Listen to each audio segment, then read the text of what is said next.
ready! GMA Weather, serbisyong totoo ng GMA News.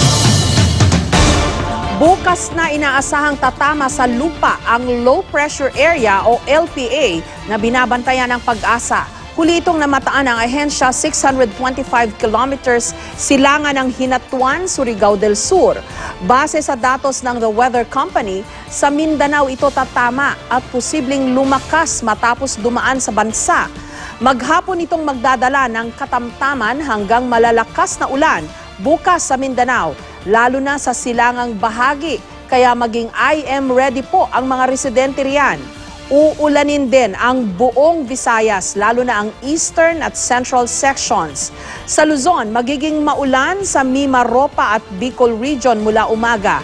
Hapon naman makararanas ng ulan ang northern at central sections. Sa Metro Manila, may tsansa ng ulan sa hapon at gabi. Yan po ang latest mula sa GMA Weather. Magplano para sigurado, I am ready, serbisyong totoo ng GMA News.